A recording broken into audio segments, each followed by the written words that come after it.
சப்பாத்து சிமிழ் குழம்பு சூப்பரான வெந்தய குழம்பு. அது நல்லா வெந்தயம் சேர்த்து பண்ணுறதால சூப்பர் டேஸ்ட்டில் இருக்கும். கண்டிப்பாக ட்ரை பண்ணி பாருங்கள். அந்த முழுசாக இந்த குட்டி தக்காளி சாப்பிடும்போது டேஸ்ட் அட்டகாசமாக இருக்கும். சப்பாத்தி தோசை எல்லாத்துக்குமே சூப்பர் காம்பினேஷன். கண்டிப்பாக ட்ரை பண்ணி பாருங்கள். இந்த சேனலுக்கு உங்களை அன்போடு வரவேற்கு. இன்றைக்கி நம்ம பார்க்க போகிறது சிமிழ் குழம்பு, அதாவது தக்காளி சிமிழ் குழம்பு. ரொம்ப இந்த மாதிரி ஜெரி தக்காளின்னு கடையில் கிடைக்குங்க, அது வாங்கிக்கோங்க. அதோட வெங்காயம் பூண்டு கிராமத்து குழம்பு இது. ரொம்ப அவங்க வயலில் கொஞ்சம் பொடி தக்காளி இருக்கும் இல்லைங்களா, அதை வச்சு பண்ணக்கூடிய குழம்பு. இட்லி தோசை சப்பாத்தி சாதத்துக்கு ரொம்ப சூப்பர் குழம்பு, கெடாமல் இருக்குங்க, நல்லாயிருக்கும். இந்த சிமிழோட நம்ம வெந்தயம் சேர்த்து செய்ய போகிறதால சூப்பராக குழம்பு இருக்கும். வெந்தய பொடியும் அதில் நம்ம சேர்த்துக்குவோம். இப்போ பார்த்திங்கன்னா அதுக்கு புளி தண்ணி கரைச்சி வச்சுருக்கேன், குழம்பு மிளகாய்த்தூள். இப்போ நம்ம பண்ணிகிட்டே ஒவ்வொன்றா பார்க்கலாம். இப்போ பார்த்திங்கன்னா இங்கே ஒரு மண்சட்டியில் எண்ணெய் காய வச்சுருக்கேன்.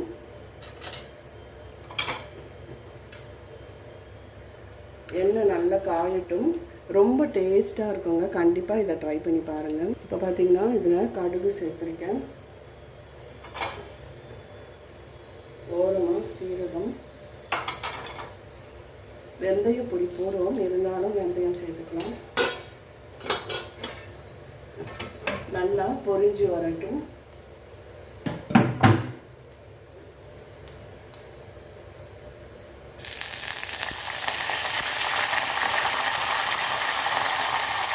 கருவேப்பிலை கடுகு சீரகம் நல்லா பொரிஞ்சு வந்துச்சுன்னா இந்த ஸ்டேஜில் ஒரு 5 பல் பூண்டு,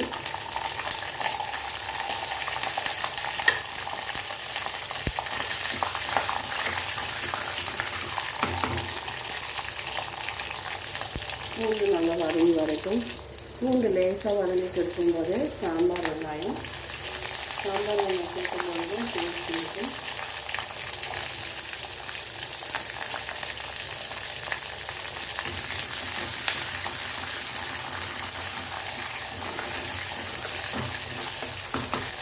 சாம்பார் வெங்காயம் நல்லா வதங்கி வரட்டும். இதில் பார்த்திங்கன்னா சாம்பார் வெங்காயம் ஓரளவு அந்த பிங்க் கலரு வர ஆரம்பிச்சிருக்கு.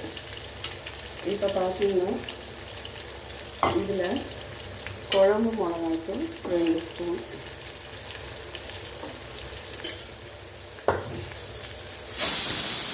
இது பார்த்திங்கன்னா வெந்தயம் தனியா மிளகு சீரகம் சேர்த்து மிளகாயும் சேர்த்து அரைச்ச பொடி. இப்போ இதில் கரைச்சி வச்ச புளி தண்ணி சேர்த்துக்கலாம். அதோட உப்பும் கூட சேர்த்துக்கலாம். இதுக்கு தேவையான உப்பு,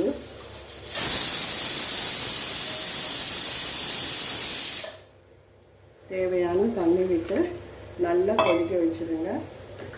கொதிச்சுட்டு இருக்கும்போது தான் நம்ம இந்த சிமிழியை சேர்க்கணும். இதை தக்காளி சிமிழின்னு சொல்லுவாங்க. இதுக்கு பேர் கிராமத்து சிமிழ் குழம்புன்னு சொல்லுவாங்க. நல்லாவே இருக்கும், என்ன குட்டி குட்டி தக்காளி. இப்போ இதெல்லாம் நல்லா கொதித்து வரட்டும், பார்க்கலாம். நம்ம வெந்தயம் தாளிக்கவும் செஞ்சுருக்கோம், இந்த பொடியிலையும் இருக்கும். குழம்பு மிளகாய்த்தூள் உங்களுக்கு தேவையான காரத்துக்கு சேர்த்துக்கோங்க, கொஞ்சம் குறைவாகவே சேர்த்துக்கோங்க. நான் 2 ஸ்பூன் சேர்த்துருக்கேன். இப்போ பாருங்கள், குழம்பு நல்லா சலன்னு கொதிச்சிட்ருக்கு. இந்த ஸ்டேஜில் நம்ம எடுத்து வச்ச அந்த தக்காளி சிமிழெல்லாம் சேர்த்துக்கலாம். சேர்த்துட்டு அதோடு சேர்த்து நல்லா கொதிக்கட்டும். நல்லா கொதித்து தக்காளி வெந்து கொஞ்சம் மேலே வரும்போது அடுப்பை நல்லெண்ணெய் 1 ஸ்பூன் விட்டு அடுப்பை ஆஃப் பண்ணிடலாம். நல்லா கொதிக்கட்டுங்க. நல்லா கொதித்து மேலே வந்துட்டுருக்கு, இன்னும் நல்லா கொதிக்கட்டும். நல்லா கமன் வாடை அடிக்குது, வாசனை.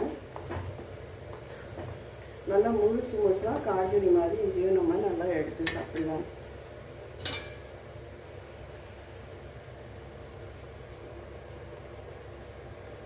இது பாருங்க, போட்ட தக்காளி எல்லாம் நல்லா மேலே மிதந்து வருது. இன்னும் ஒரு 5 நிமிஷம் இருந்துட்டு நம்ம அடுப்பை ஆஃப் பண்ணிடலாம். இந்த பக்கம் பார்த்தீங்கன்னா பட்டாணி பொரியல், இது கேட்க காம்பினேஷன் ஆல்மோஸ்ட் உங்களுக்கு ரெடி ஆகிடுது. இப்போ 1 ஸ்பூன் நல்லெண்ணெய் விட்டுக்கோங்க.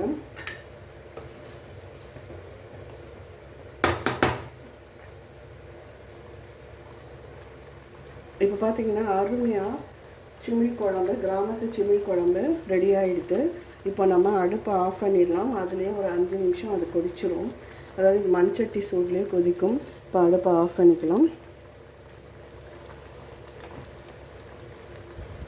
இப்போ பார்த்தீங்கன்னா சூப்பராக கிராமத்து குழம்பு, அதாவது சிமிழ் குழம்பு, தக்காளி சிமிழ் குழம்பு ரெடி ஆகிடுது. பாருங்கள் எவ்வளோ அழகாக தக்காளி மிதக்கிறது. இந்த பக்கம் பட்டாணி பொரியல் பார்க்கவே கலர்ஃபுல்லாக இருக்குது. கண்டிப்பாக இந்த வீடியோ பிடிச்சிருந்தா லைக் பண்ணுங்கள், ஷேர் பண்ணுங்கள், சப்ஸ்கிரைப் பண்ணுங்கள், கமெண்ட் பண்ணுங்கள். கண்டிப்பாக நீங்கள் ட்ரை பண்ணி பாருங்கள். ரொம்ப அருமையாக இருக்கும், டேஸ்ட்டாக இருக்கும். நீங்கள் எவ்வளோ அருமையாக இருக்குன்னு. நன்றி, வணக்கம்.